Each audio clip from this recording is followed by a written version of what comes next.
Varicose veins కి సరైన చికిత్స కోసం సంప్రదించండి ఎవిస్ హాస్పిటల్. నమస్తే రమగారు. నమస్తే జయ.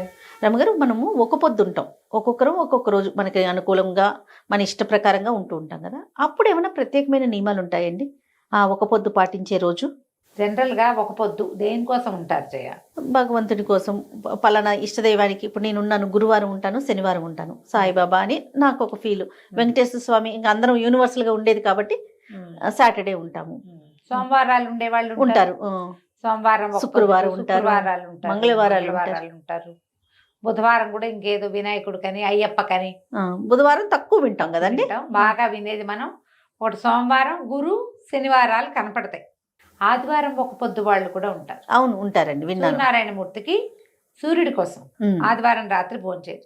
సాధారణంగా ఒక పొద్దు అనగానే పగలు భోజనం చేసి రాత్రి భోజనం చేయని వాళ్ళు కనపడతారు. అవును, అన్నం తినరు, తద్భిన్నం ఏదైనా తింటారు.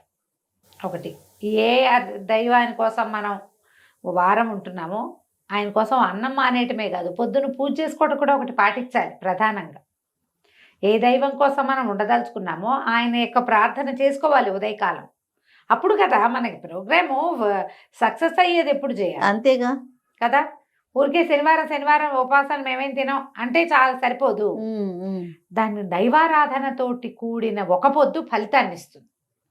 ఒట్టి ఒక పొద్దు రాత్రిపూట టిఫిన్ తింటాం అనేది ఉంది చూడు, ఉపయోగం లేదు. ఎందుకు ఆ పని?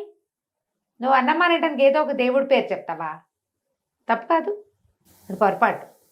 ఉదయం అర్చన పెట్టుకోవాలి తప్పకుండా.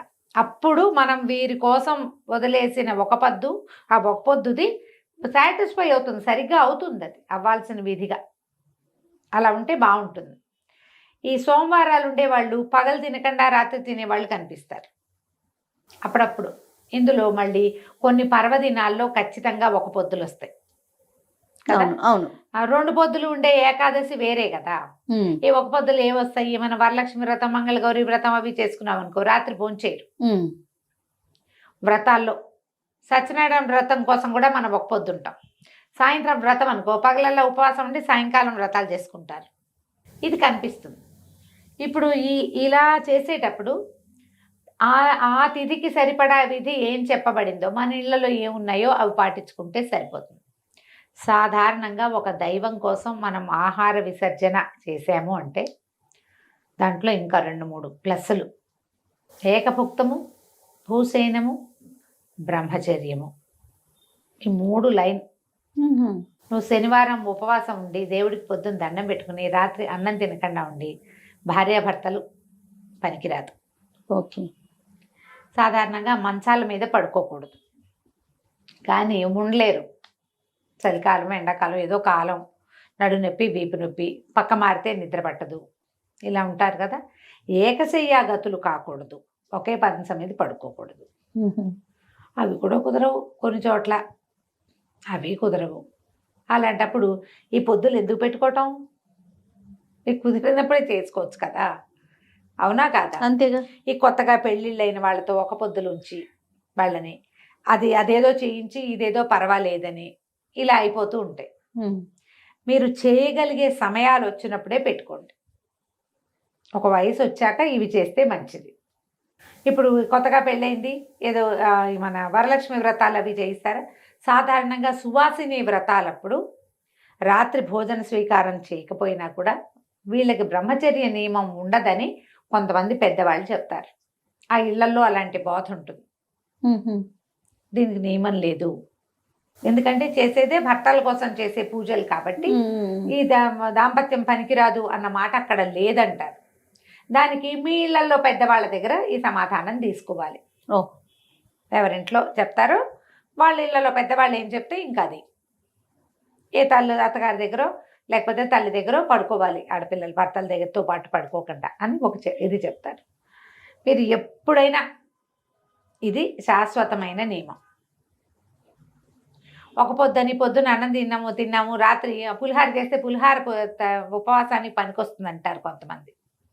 ఇంకేమీ చేయలేదు, అదొక్కటే ఉంది, అదే కుదిరింది. అప్పుడు దీనికి ఒక అమెండ్మెంట్ చెప్తాను. ఇది నేను కూడా ఒక పెద్దవారి దగ్గరే తెలుసుకున్నా. నివేదన చేసిన పులిహార అయితే పనికొస్తుంది. మీరు సరదాగా టిఫిన్ లాగా చేసుకున్నది పొద్దున మిగిలితే సాయంత్రం తింటాము, అది పనికిరాదు ఒక పొద్దుకి. మీరు సాయంకాలం దేవుడు చేసి గుళ్ళో పెట్టింది, గుళ్ళో నివేదన చేయబడింది, లేదా మీ ఇంట్లోనే మీరు నివేదన చేసింది అయితే మీకు పనికొస్తుంది. ప్రసాదం అయితే ఏం తిన్నా తప్పలేదు, అది నివేదన చేయబడితేనే. అన్ని ప్రసాదాలే కదా అంటే వండినవన్నీ మన మన మన బతుకంతా భగవంతుడి ప్రసాదమే, దాన్ని తీసుకోకూడదు. దాన్ని తీసుకోకుండా ప్రత్యేకంగా నీళ్లు చల్లి భగవంతుడికి నివేదన చేయబడింది చూడు, అది పనికొస్తుంది. పులిహార తిందాం, దద్దోజనం తిందాం, చక్కెర పొంగల్ తిందాం, ఇవన్నీ ప్రసాదాలు అయితే పనికొస్తాయి. ప్రసాదాలు కాకుండా అయితే పనికిరాదు. దీంట్లో పాటుగా మీ దేశాచారాలు, మీ ఊళ్ళల్లో పాటించే విధానాలు కొన్ని ఉంటాయి, మీకు తెలిసవి. మేమేదో చెప్తాం, మా ఊళ్ళలో మేము చెప్తాం అంతేగా కదా. ఈ మా ఊర్లో మీ నెత్తి మీద నేను రుద్దకూడదు, నా ప్లేస్లో ఉండే వాళ్ళు ఎవరు చేయకూడదు. అది చక్కని మాట రమ్మగారు, ఇది మాత్రం అది రుద్దకూడదు. ఇప్పుడు నేను నాది చెప్తా, నాలాంటి విధానం ఉన్న వాళ్ళే అది పాటిస్తారు, నాలాంటి విధానం కాదు నీది. అంతే కదా. ఎందుకు నా వెంట పడి అమ్మో అలా చెప్పితే కొంపరిపోతామని భయపడి చచ్చి కాంప్లికేటెడ్గా ఎందుకు చేసుకుంటావు? వద్దట్లా. మీ ఇళ్లలో ఏం పాటిస్తారు, మీ ఊళ్ళలో ఏం పాటిస్తారు, మీ గుళ్ళో ఏం పాటిస్తారు, లేదా మీకు పురోహితుడు అయ్యగారు ఉంటాడు, ఆయన ఏదో చెప్తాడు, అటు నడవండి. కానీ నియమం పెట్టుకోండి. ప్రధానంగా మనం ఒక పొద్దు ఉండటం అంటేనే నియమం కదా. భగవంతుడి కోసం ఒక రోజని, ఆ రోజు ఈయన కోసమని మనం అన్నం మానేసే విధానం ఒకటి పెట్టుకున్నప్పుడు, ఇంకొకటి 2 విధులు పాటించి దాని పూర్తి స్థాయి ఫలితాన్ని పొందవచ్చునే. మనం ఎందుకు పోగొట్టుకోవాలి? ఖచ్చితంగా కదా. అందుకని దేవతార్చన, దైవారాధన, ఒక పొద్దు కలిపి ఉంచుకోండి. ఇది ఖచ్చితంగా మనం చేయగలిగింది, మనం చేయగలం కదా. అవునవును. అంతకంటే ఏం చేయొద్దు. శనివారం ఉపవాసం అంటే పొద్దున విష్ణు సహస్రనామం చదువుకో, లేకపోతే వెంకటేశ్వర అష్టోత్తరనామా వాళ్ళు చదువు, వెంకటేశ్వర కరావలంబం చదువు, వెంకటేశ్వర వజ్రకవచం చదువు, సుప్రభాతము, ప్రపత్తి, మంగళాశాసనం చదువుకో, స్తోత్రం చదువు, ఎన్నున్నాయి వెంకటేశ్వరుడివి. గోవిందనామాలు చదువుకోమా, అవన్నీ రావు నీకు. శ్రీనివాస గోవింద, శ్రీ వెంకటేశ గోవింద అనగలవు కదా నువ్వు, అది చెప్పుకో. అది చెప్పి సాయంత్రం ఉపవాసం ఉండండి. మీకు ఒక్క 6-7 వారాలు గడిచేసరికి శనివారంలో ఉన్న డిఫరెన్స్ ఏంటో మీకు తెలిసిపోతుంది నిజంగా. దాంతోపాటు ఈ స్వామి కోసం ప్రత్యేకంగా దీపారాధన, పిండి దీపారాధన చేస్తాం. అలా విధానాలు ఇవన్నీ ప్లస్ చేసుకుంటే మీరు ఆధ్యాత్మిక ప్రగతి వస్తుందమ్మా. ఒట్టిగా అన్నం మానేసి ఎవడో ఆయన్ని ఉద్ధరిస్తున్నాం అనుకోకూడదు, అది కరెక్ట్ కాదు. ఇంత మంచి విషయాన్ని ఇంత లేట్గా మీతో వింటున్నాను అనుకుంటున్నాను రామ్ గారు నేను. నిజంగా అవునా? నిజంగా అసలు చాలా మంది దగ్గర విన్నా నేను. ఎట్లా అంటే ఒంటి పొద్దున్నాం అంతే, మిగతా కార్యక్రమాలు ఎక్కడా కనిపించవు. మిగతా కార్యక్రమాలు ఎక్కడా కనిపించవండి. ఇప్పుడు మీరు చెప్పిన నువ్వు అన్నం మానేస్తే దేవుడికి ఏమిటి, నీకు కదా అది. మన శరీరం కోసం, మనది. ఆయన ఉద్ధరిస్తున్నాం అనుకోకూడదు, మనని మనం ఉద్ధరించుకోవడానికి, మనం బాగుపడడానికి, మనం ఇంకొక అడుగు దేవుడి వైపుకు వేయడానికి. అన్నం మానేస్తే అయిపోతుంది ఏమిటి? అలా కాదు, అలా అవదు. అది ఇట్లా పెట్టుకోవాలి ఖచ్చితంగా. అప్పుడు మీరు ఏమిటి ఏం మార్పు వచ్చింది మనలో? ఇప్పుడు గుళ్ళోకి వెళ్ళావు జయ, ఏదో అలా వెళ్ళి ఇలా వచ్చేసి వాళ్ళు మనకు వేలల్లో కనపడతారు. అవును, గుళ్ళోకి వెళ్ళటం వల్ల ఒక ఆనందం లభించిన వాళ్ళని చూస్తున్నావా నువ్వు ఎప్పుడైనా? కనిపించట్లేదు రమ్మగారు, చాలా తక్కువగా చూస్తాం. ఎందుకంటే క్రియగా చేస్తున్నాం మనం. క్రియగా చేయకూడదమ్మా, అది క్రియగా భావించదు. గుళ్ళోకి వెళ్ళడం ఒక వెళ్ళాలి సిద్ధాంతంగా వెళ్ళటం కాదు. మీరు లోపలికి వెళ్తూ ఉంటే, ఒక దేవాలయంలోకి వెళ్తే, ఒక గోపురం లోపలికి వెళ్తుంటే మీ లోపల ఉన్న మలినాలన్నీ వదిలిపెట్టేస్తున్నట్టుగా తెలుసుకోండి, పోతున్నాయి అవి. మీరు ఒక పాజిటివ్ వారాలోకి వెళ్తున్నారు. లోపలికి వెళ్తాం, దండం పెడతాం, అక్కడికి వెళ్ళాక వాళ్ళవి వీళ్ళవి నగలు, నాణ్యాలు, అలంకారాలు చూస్తూ ఉంటాం.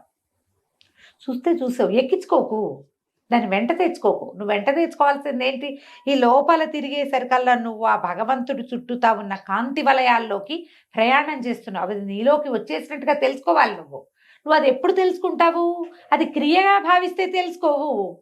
నేను చేయవలసిన విధి ఇది, నేను బాగుపడడానికి ఉపయోగపడే విధి. నన్ను భగవంతుడు దగ్గరికి తీసుకుంటున్నాడు తనలోకి. ఆయన నాలోకి ప్రవేశిస్తున్నాడు. ఈ భావాలు రావాలి. భావం ఎప్పుడు వస్తుంది జయ? నువ్వు తదేక ధ్యానం ఉంటే భావం వస్తుంది. లేకపోతే ఏటా వస్తుంది? నువ్వు ఊరికి ఎగిరిగాడా వెళ్ళిపోయి టకటక టకటక వెళ్ళిపోయి ఇవి తీసేసుకుని అదేమిటి బఫే భోజనం లాగా అలా చేస్తే ఎట్లా? మీ ఒక పొద్దులు కూడా బఫే భోజనం లాగా చేయకండి. అప్పుడప్పుడు అట్లా అయిపోతూ ఉంటాయి. మన ఇంటికి ఎవరో చుట్టాలు వస్తారు, మనమే ఏదో ఊరు వెళ్తాం, బోల్డ్ పనులు ఉంటాయి, వ్యవహారాలు ఉన్నాయి, ఆ రోజు ఏదో ఫంక్షన్ కూడా ఉంది, ఇవి జరిగిపోతాయి. అప్పుడప్పుడు అయినా అందులోకి ప్రవేశించే విధానం చూడండి. కరెక్ట్గా మీకు ఆ రోజు మీరు సాయంత్రం పడుకున్నాక మీకు తెలుస్తుంది. ఇవన్నీ ఎలా తెలుస్తాయి జయ? దేవుడు మన అనుగ్రహించాడు, మన కరుణించాడు, అవన్నీ ఏంటి కనపడతాయి మనకి. మనం మానసిక ప్రశాంతత చెప్పేస్తుంది రమ్మగారు. మన శరీరం మనకి చెప్పేస్తుంది. నువ్వు ఎప్పుడు చెప్తుందమ్మా అది? మనం వింటే కదా.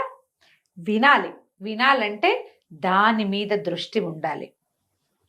మనం పూజ అవి అనగానే జయ జనరల్గా మన ప్రజలు, నువ్వు నేను తేడా లేదమ్మా దానికి. అందరమును అలంకారము బ్రైట్గా చేయటము, బోల్డ్ పువ్వులు, బోల్డ్ ప్రసాదము, జనాల్ని పిలవటం, బొట్లు, కాటకలు, తాంబూలాలు, అందులో కొబ్బరికాయ పెట్టేవా, అరటిపళ్ళు పెట్టేవా, ఇక్కడే ఉంటుంది.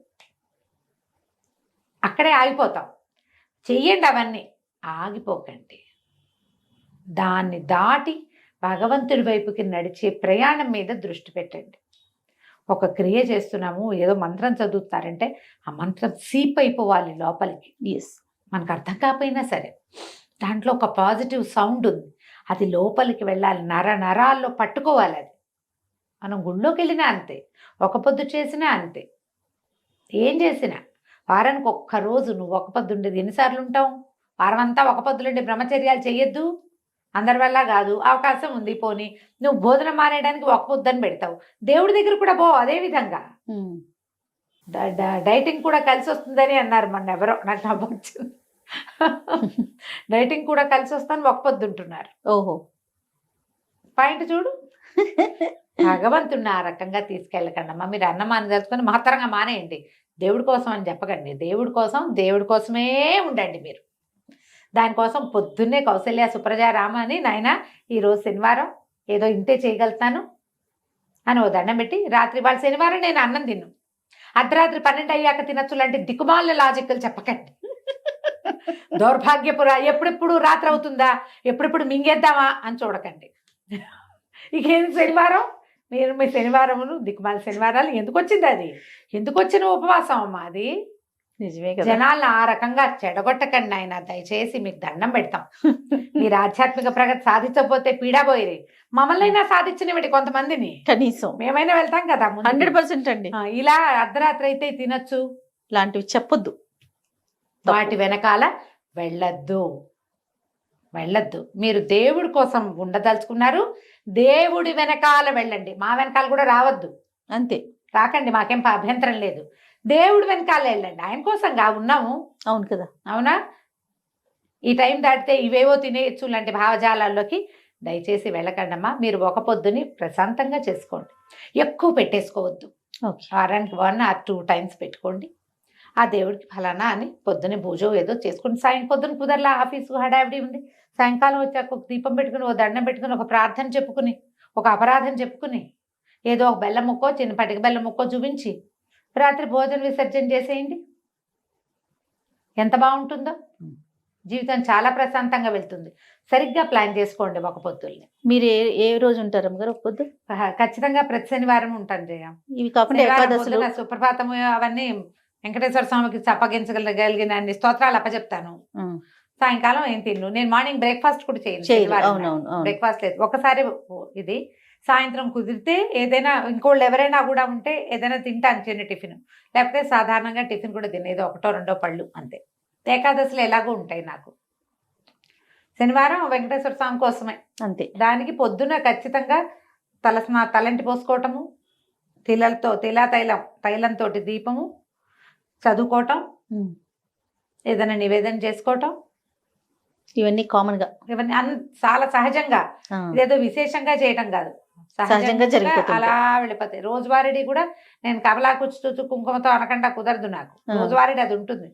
వజ్రకవచం అవి కూడా రోజు చెప్పుకుంటాను. ఇప్పుడు ఈ రోజున శనివారం మాత్రం సుప్రభాతము, స్తోత్రము, ప్రపత్తి, మంగళాశాసనం మొత్తం ఫుల్ లైన్ చకచక అలవాటైపోయింది. అది రైట్ రామ్ గారు, నమస్తే. నమస్తే జయ.